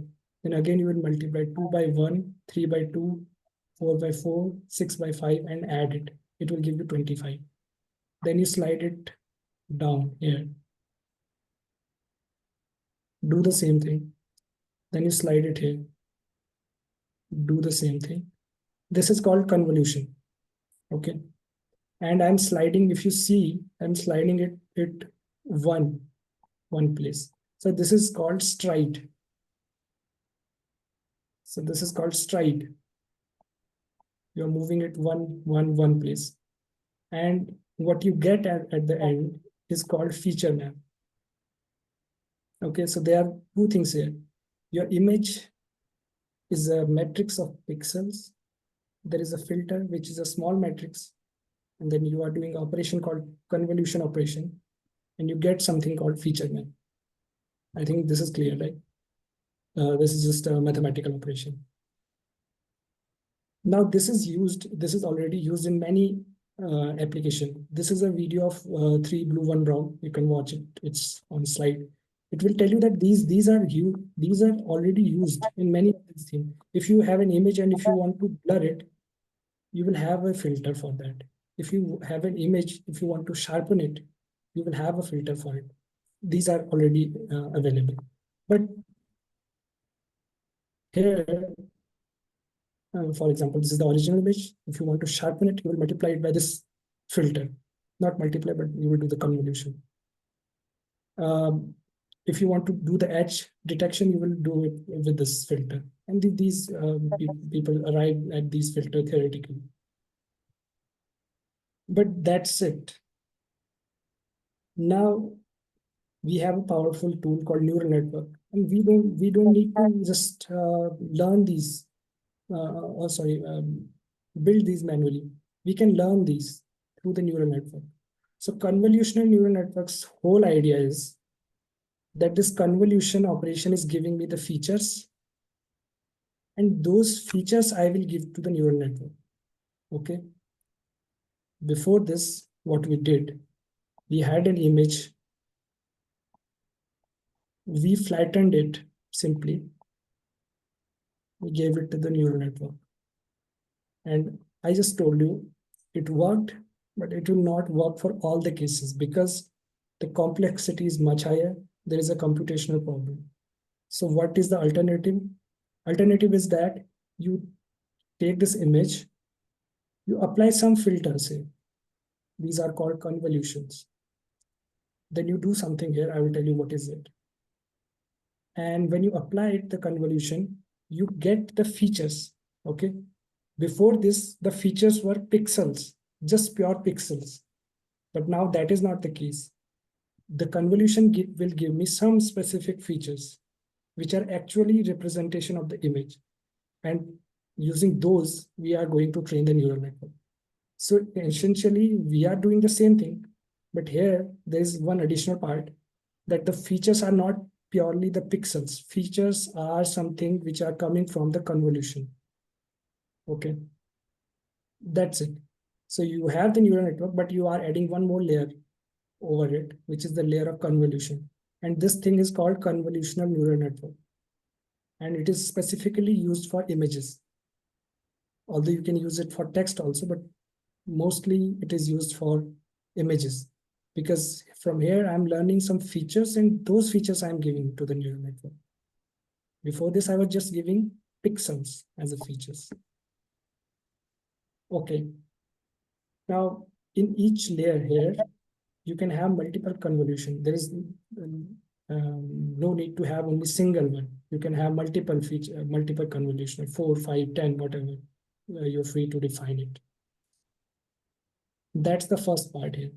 You have an image, you apply layer of convolution. It will identify some features. For example, for this image, it can identify maybe eyes, nose, ears, that kind of features. Next part is that you do padding. Padding means that in the input image, you add zeros like this. This is the original image pixel. And you are just adding a layer of zeros out of it on the surrounding. That is called padding. After this, you apply ReLU to introduce the non-linearity, same thing. So you had an image, you applied a filter, then you pass it through a ReLU. ReLU is a simple function. If there is a negative value, it will make it 0. If there is a positive value, that will remain same. So minus 0.11 will be 0, 1 will remain 1, and so on.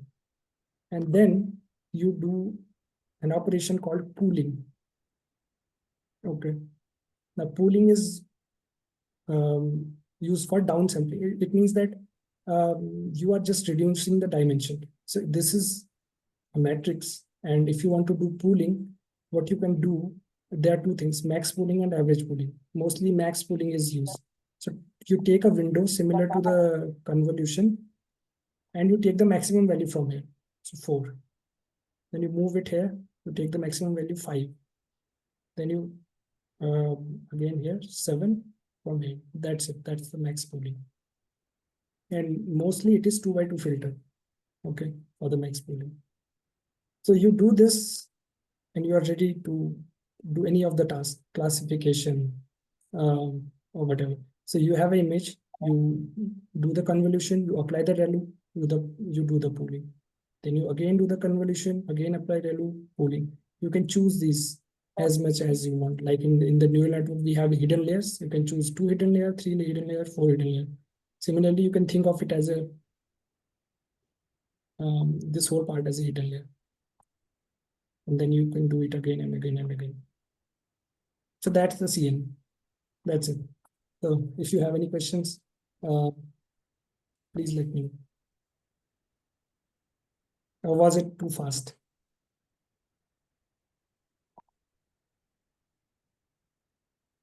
I think it was good. Okay.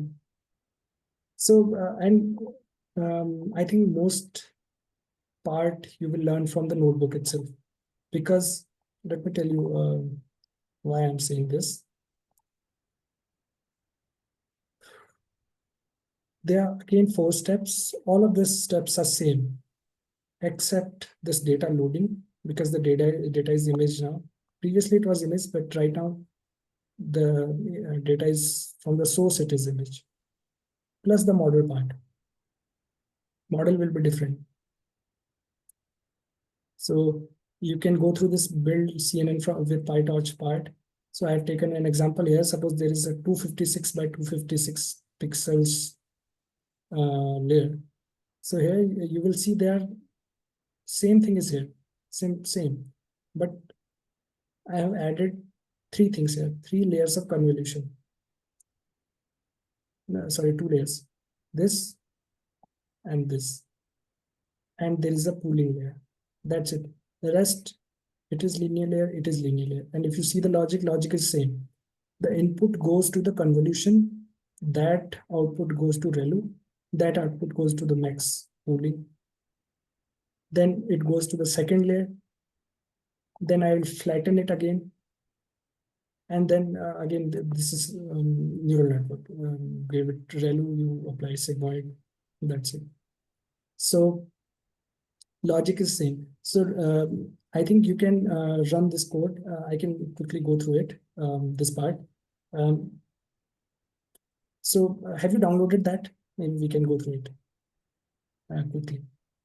The loading part, data loading part, and this data modeling part, I think you can run it. I have written all the details here. Only important thing here is that you have to keep in mind the dimensions.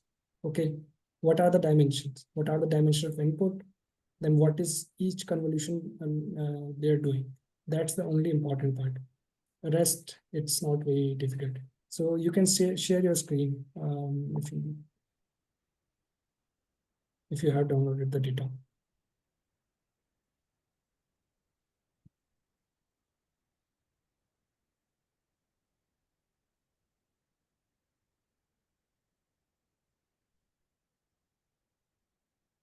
Great. So since I have only 15 minutes, I'm not going into the first part, but you can go through it. It's self-explanatory. I'm only going to tell you the part of data loading. Okay. So you can go down a little bit down. Yeah, here. So first is this data directory. So you have to give it correctly the data directory. What is it correct right now? You can try to run it.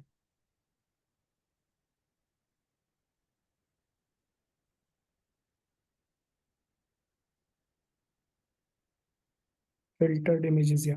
You can give the relative path.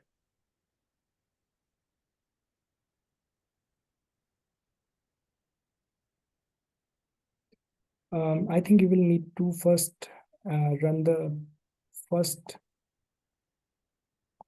code block, which is where there are all the packages. Okay, but it is running. Okay, fine. Okay, so wait. There is a point here. Batch size, you understand. You all understand what is batch size. What is this image size? That I want to tell you. So when I was preparing this notebook, what happened was that these images are 1024 by 768. Okay. Now, if I load them in the same pixel size, I will need GPUs. Okay. So what I did, I'm going to reshape them into 128 by 128 pixels. Okay. So I'm going to resize them to 128 by 128. That's the image size here. So I'm kind of downsampling, you can say downsampling, resizing, whatever. to a low resolution image. But if you want to run a whole data set in the same resolution, then you will for sure need GPUs. Okay, so how I am doing this? So here I have some, again, imported some few things from the PyTorch. Torch, I'm importing data loader, already know it. Torch Vision Transform, this is new. Okay, I will tell you what is the use of. Image folder is used to use the download the images from the folder, not download, but take the images from the folder. Okay. Okay. Then PIL images, I think, used somewhere. I'm not sure where it is used. So let us leave it. Subset is also not used. Some of these are redundant. Okay. But anyways, this create transform. Let us come here. Okay. Now this function will if you want to do any transformation with images, what are those transformations? You want to resize it. You want to convert it to tensor. Okay. You want to change its orientation, whatever you want to do with image, this library will help you. So transforms is a library for image manipulation, you can see. Okay, so I have defined it right down there. First thing I'm doing, I'm resizing those images. If you can see down there, image size, comma, image size. Image size I've already defined 128. So here I'm resizing the images.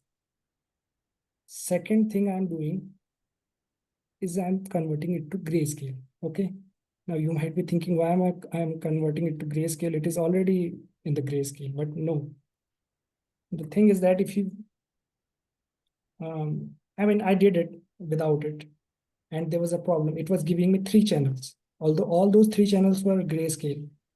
But I don't know why they were in the grayscale. But ideally, if it's a black and white image, there should be only 1 channel. So I did it manually to convert it to only 1 channel. Okay. Then third thing, I'm converting these to tensors because I want them as a numbers. And fourth step, I am converting those numbers, whatever numbers I get. It is called scaling or normalization. So I'm making sure they are not very dispersed. So I'm fixing their mean to half and their stat to half. I think it's stat, yeah. Standard deviation to half. That's it. That's the pre-processing part. Okay, if you run it. Yeah. Yeah, it's done because this is just a function. I have not applied it yet. So you can scroll down. Now you can run this part. It is just, yeah.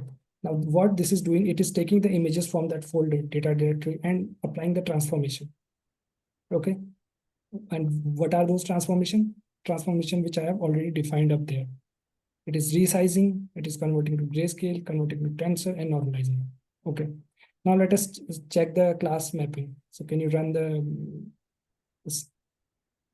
Yeah, this mapping tells you that zeroth column is nanowire class, 1 is for particle class, and 2 for pattern surfaces class. Okay, fine. Now you can run the next part. Yeah, it is that same thing. You're familiar with it. It is taking the data set, creating the batch sizes, which we have already defined. Number of workers two means it is using your 2 cores right now, 2 cores of your process. Okay, now you can run that also.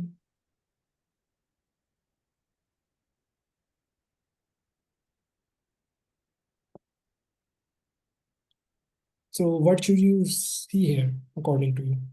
What should be the batch size image dot shape? Yeah. So 64 means that one batch has 64 images. Comma 1 means 1 channel because this is grayscale. 128 means that we have just converted it to 128 by 128, right? In the labels, they are 2103 labels. Yeah. Now you can see one of these down there if you want to run it. You want to visualize it. Now, why this next? Why this ITER? This is again some Python, because this data loader is something called iterator. And if it is an iterator, you can apply a function called next to it, and that next will give you one part of one piece of that. So that is image 0. If you run the, down there, can you run the next cell? Yeah, this is one of the images. Okay, I have taken one of the images, and this is how it is going to look like if you go down. Yeah, so it is something, I don't know what it is. Maybe it's a powder or something like that. Okay, that's it. We have loaded the data. Now comes the model building part. So do we have time for that? Okay, we can go through it. So can you go down? I can quickly tell you. Yeah. No, wait. Okay. So here I have decided that I'm going to use 3 convolutional layers. Okay, this choice depends on you. You can use 3 layers, you can use 2 layers. Up to you. Now, the rule of thumb is that the size of these layers will be in an increasing order. I've written this information up there, you can read. So first convolutional layer has 32 layers, then second will have 64, then third will have 128. Okay. So now if you see this function, first thing is, what is the input size? It is 1 here. It is 1 because this is a grayscale image. Okay, so there is only one channel. Then second is output. What would be the output of the convolution? And this is 32 because I have 32 filters. In other words, it is a 32. So if you no, in the same, I'm not on the convolutional 2 part yet. I'm just talking about convolutional 1. So in the convolution 1, we have 1 input, 32 output. Why there are 32 output? Because there are 32 channels, 32 different convolution. So each will give us 1 out, right? Padding is 1. Padding, I told you, we add zeros, right? 1 means that I will add 1 0, left, up, down, right, that kind of thing.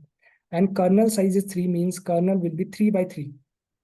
3 by 3 matrix will be the kernel size. Now, if you ask me what would the value, we don't know. We will initialize it randomly, and then neural network will learn this kernel. This we have to learn. Okay, now can you tell me why this convolutional 2 have input size of 32? Can you tell me why it has 32?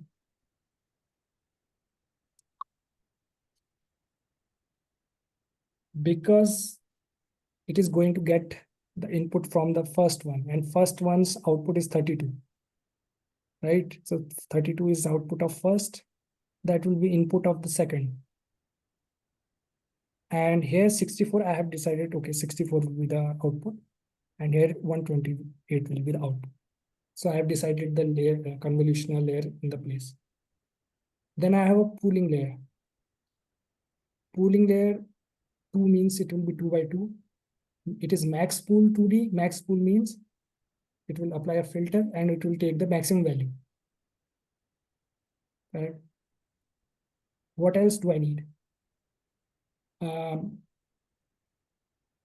I need now what I need ReLU, right? But ReLU I can directly also apply. I have applied it directly also. You can initialize it up there, no problem. What else do I need to initialize? I need to initialize the neural network now. So I have 2 fully connected layers here. 128 by 16 by 60. Now this is where I'm telling you that this part, this number, you have to know from where it came. And for that, you have to read this notebook up there. And why this is 512? 512 is, I have chosen it. Again, it's an arbitrary number because this is number of neurons in the hidden layer. You can choose it. You can fix it 64 also, 128 also. But this 128 into 16 into 16 is precise number. And it is coming out of these convolutional neural networks. And you have to learn how to fix it. And you can learn it up there. It is not very difficult. And then the output layer will have 512 as an input because that's the output of the first layer. And the output of the FC2 will be number of classes, right? Which are 3 in our case, because I'm taking only nanowire, particle, and pattern surfaces. That's it. We have a structure. Now, as I told you in the forward, we define the logic, how these layers will work. So this is simple.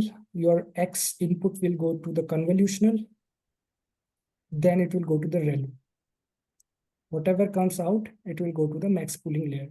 That's the first convolutional block. Then that will go to the second convolutional block, again ReLU, again max pooling. Then that will go to the third convolutional block, again ReLU, again pooling. Then you will flatten it. So this view function will flatten it. And then you apply the ReLU. Then you give it to the neural network, simple neural network, previous one. You give it to the neural network, you apply ReLU, and you get the output. That's it. So it's a same thing as a neural network, but you are adding these convolutional blocks up on the top of it. So you can run, okay, you have already initialized it.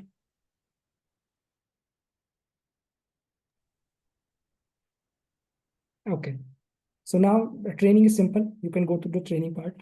Your training part will look very familiar to you if you go. Same thing, number of epochs, learning rate, you can run it. This is new, this is important. If you ever want to move this code to the GPUs, this you have to define. This CUDA, if you know, it's a language by the NVIDIA GPUs, right? If you have NVIDIA GPUs. So it will check if you have GPUs. If you have, it will move your code to the GPUs. Otherwise, your code will be there in the CPUs. So that's why it is here. You can run it. Yeah. And you can run it too. So if you see it, it is a little bit different. I have written a .2 device, which means that send it to GPU if GPU is there. Otherwise, it's same. Okay, so you can run this one. It will tell you all the basic information about the model. Then again, the same thing. You are initializing the Adam optimizer. You are again initializing the cross entropy loss. And you again have same kind of training loop, right? You are using the data loader, then epochs output, then you are giving it to loss. You can start running it because it will take time. So it's the same. If you see the structure of the training loop, it is the same. I don't think there is any change except this dot device thing. It will take some time because these are 128 by 128 images. And if you go to 256, then the time will be much higher. Let me check how much time it took.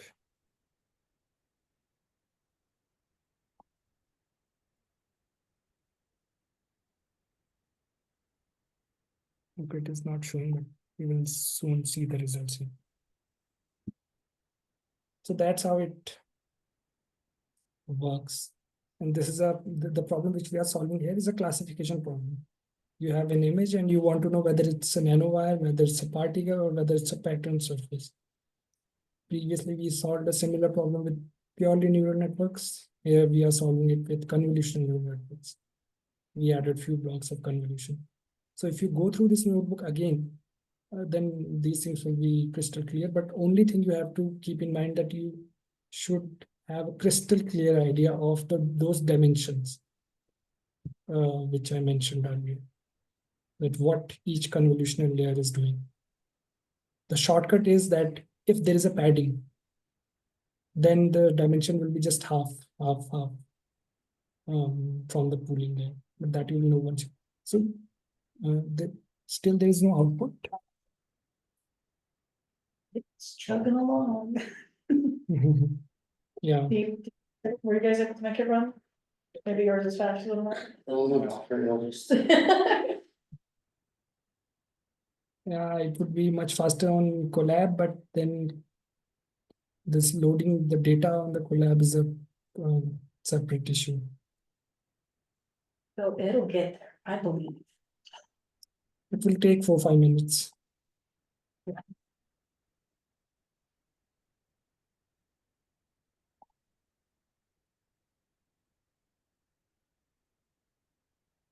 What year of Mac do you have? I So- think it's just, Mine's in 2019, she's pretty ancient at this point. but it's still, I think it's still fast, no matter the year, it's pretty still.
It's taking too much of time. Which processor is it?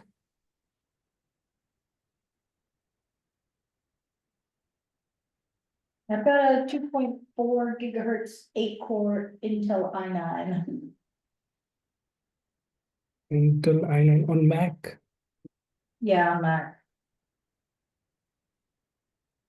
Okay.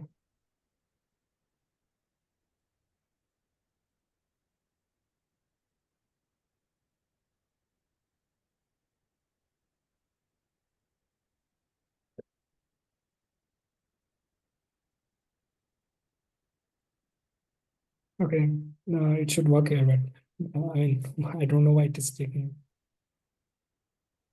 time.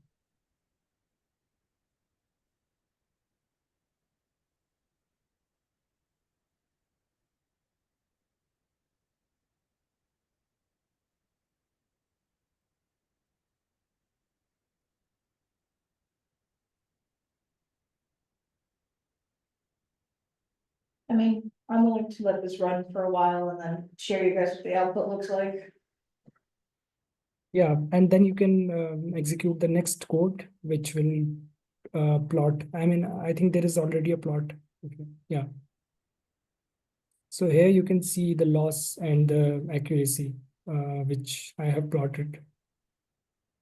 Can you scroll? Yeah. Okay. This is showing the results now.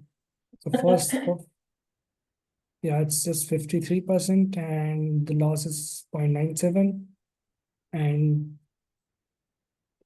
I think you will get an accuracy of around 68% here with the pure CNN. So, okay, can you scroll down Yeah. those figures? Yeah, so you should be able to get this kind of plot. So you can see with each epoch, the loss is decreasing and the accuracy is increasing. So, but again, this is not something which we are going to use in the practice because we are training everything from scratch. So there is a concept called transfer learning. So in the transfer learning, we use those models which are already trained. So for example, you can search for efficient net, mobile net, ResNet. So they are already trained on thousands of data points. Okay, so they learn little bit of features already. And then what you do, you load those models and train those on your data set. Okay, so it is not called training from scratch, it is called fine tuning on your own data set. So if you go with this paper, I think that's what we are going to do. We can use some models from the already trained models like AfficientNet or MobileNet instead of CNN, purely CNN, and train it. And then you will beat the accuracy here, 68%. You can get some improvement if you increase the number of epochs, then you have to move it to the GPU, otherwise it will take forever. And maybe you can play with some other parameters also, but I don't think you will be able to move past 75% of accuracy. And if you want to go beyond that, you have to use some pre-trained models.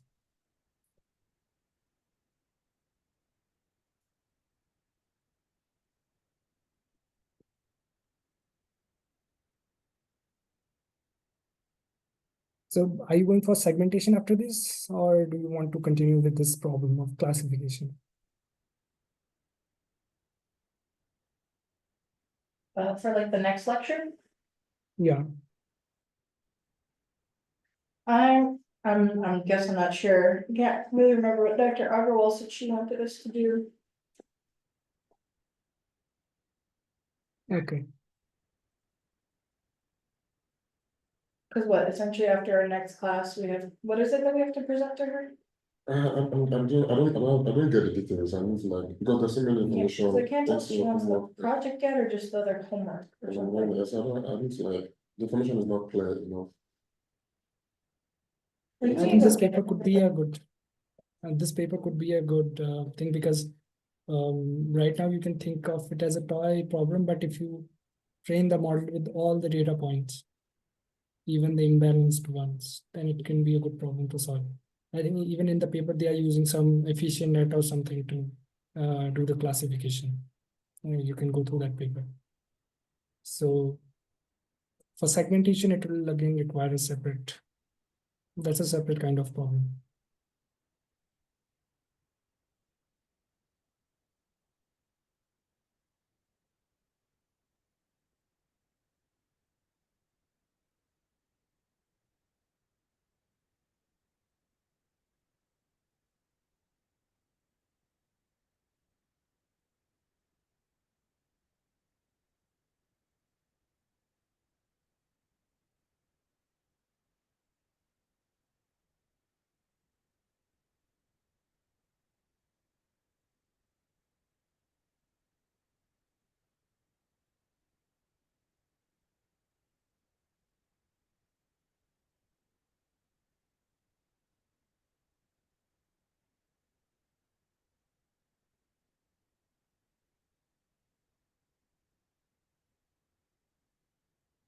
You Hmm.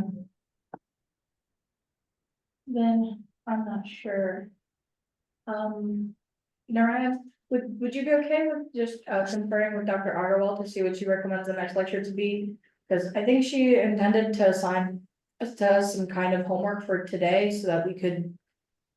Present something to her after you're done with your lectures after next week. But, you know, she's not been very clear as to what she might exactly expect from that versus. The project she has in mind, so I think that would inform what your lecture would be. Okay. Okay, then I will talk to her. Yeah. So Is about every For 5.5. this- yeah, I think it will take half an hour. Yeah, it's fine. I'm gonna let it sit and run for a while after class and just send you guys the results. Okay, so if you need any help with the problems, you can let me know. Otherwise, I will discuss with Dr. Shada and then I'll see whether I need to prepare for segmentation or whether we can go with this classification problem with the advanced architectures. Okay. Okay, Okay, then see you next week. Bye. Right. Have a good day. Thank you.